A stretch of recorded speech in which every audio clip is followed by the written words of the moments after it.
नमस्कार, स्वागत है आपका आजाद आवाज़ यूपी 53 पर और आप सुन रहे हैं प्रवीण कुशवाहा को। इस वक्त हम गोरखपुर के नखा स्थित एक मैरिज हॉल में हैं और यहाँ अखिल भारतीय बाबा साहब डॉक्टर अंबेडकर समाज सुधार समिति मंडल शाखा गोरखपुर उत्तर प्रदेश के तत्वाधान में 28वां विशाल धम्म विजय दशमी एवं दीक्षा दिवस समारोह का भव्य आयोजन किया गया है। बता दें कि कार्यक्रम में बतौर मुख्य अतिथि धम्म उपासक राम मूरत सुमेध जी, महासचिव धम्म लर्निंग सेंटर सारनाथ पधारे और सभी अतिथियों द्वारा सबसे पहले भगवान बुद्ध और बाबा साहब के चित्र पर पुष्प अर्पित कर उन्हें नमन किया गया। उसके बाद कार्यक्रम का शुभारंभ हुआ। इस कार्यक्रम में बुद्ध समाज के तमाम लोग उपस्थित रहे। यहाँ उपस्थित सभी लोगों से महात्मा बुद्ध और बाबा साहब के पद चिन्हों पर चलने का आह्वान किया गया। देखिए, आज 14 अक्टूबर है। 14 अक्टूबर 1956 को परम पूज्य बोधिसत्व बाबा साहब डॉक्टर अम्बेडकर नागपुर में अपने लाखों अनुयायियों के साथ दीक्षा लिया था। डॉक्टर बाबा साहब अम्बेडकर के हम लोग अनुयायी हैं और डॉक्टर बाबा साहब अम्बेडकर के पदचिन्हों का अनुसरण करते हुए देश में आज लगभग सभी जिलों में और बाबा साहब डॉक्टर अम्बेडकर के जो अनुयायी पूरी दुनिया में आज धम्म दीक्षा दिवस मना रहे हैं। तो आज का जो कार्यक्रम है धम्म दीक्षा दिवस को समर्पित कार्यक्रम है। दीक्षा में क्या मतलब दीक्षा में हम लोग जो बाबा साहब डॉक्टर अम्बेडकर ने हमें जो बुद्ध धर्म दिया है, तो हम लोग डॉक्टर बाबा साहब अम्बेडकर के दिए हुए बुद्ध धर्म को इस दिन जो है हम लोग संकल्पित होते हैं कि उसको आगे बढ़ाएंगे, उस पर चलेंगे, बुद्ध की शिक्षाओं को अपने जीवन में उतारेंगे। देखिए, भारत का केवल एकमात्र धर्म जो विश्व धर्म बना है बुद्ध धर्म है और भारत का एक गुरु जो विश्व गुरु बना बुद्ध है। दुनिया में बहुत सारे धर्म प्रचारक हुए हैं, दुनिया में बहुत सारे जो प्रचार हुए धर्मों के, कहीं न कहीं लोगों ने हिंसा का सहारा लिया है। वो दुनिया में जितने भी धर्म फैले हैं सब तलवारों की मदद से फैले, हथियारों की मदद से फैले। दुनिया में बुद्ध ही एक ऐसा धर्म है, बुद्ध के अनुयायी केवल मात्र ऐसे है जो बुद्ध धर्म को ज्ञान का आधार बना करके, ज्ञान का सहारा लेकर के दुनिया में गए हैं।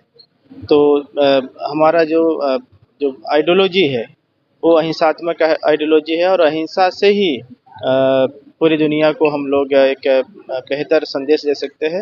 और महाराजा अशोक का उदाहरण है। महाराजा अशोक ने दुनिया में जितने युद्ध लड़े सब जीते और अंततः क्या हुआ, उन्होंने भी हथियारों को रखा और कहा कि ये विकल्प नहीं है। उन्होंने कहा कि शांति और अहिंसा से ही प्राणी मात्र के दिलों पे राज करना चाहिए और उन्होंने कहा शांति और अहिंसा का ही विकल्प है पूरी दुनिया के लिए। तो मुझे लगता है कि शांति अहिंसा की ही बात हो, निश्चित तौर पे जब बुद्ध आएंगे तो युद्ध खत्म हो जाएगा। देखिए, मैं तो ऐसा नहीं मतलब कहूँगा कि बाबा साहब ने जो संदेश दिया लोग उससे भटक रहे हैं। आज बाबा साहब डॉक्टर अम्बेडकर का जो धम्म दर्शन, उनका जो जीवन दर्शन है बहुत प्रासंगिक हुआ है।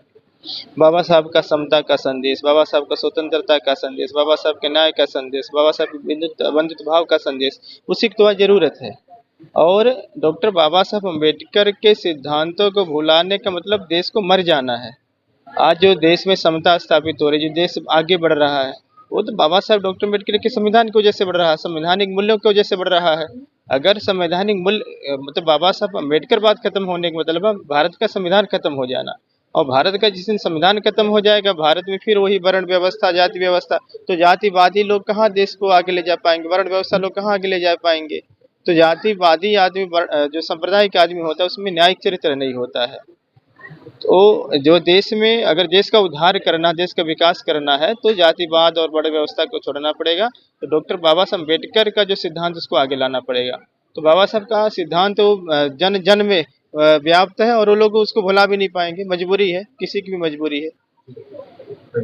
यहाँ इस समय मुख्य अतिथि पूज्य बनते चंदिमा जी हैं, जो धम्मा लर्निंग सेंटर सारनाथ बनारस के संस्थापक हैं, वो पधारे हुए हैं। समाज को शिक्षा दी जा रही है कि बाबा साहब के विचारों को अंगीकार करना है। उनका जो मेन स्लोगन है, शिक्षित बनो, संगठित रहो, संघर्ष करो और बौद्ध धर्म ग्रहण करो, यह इसके लिए हम लोग यह कार्यक्रम आयोजित किया।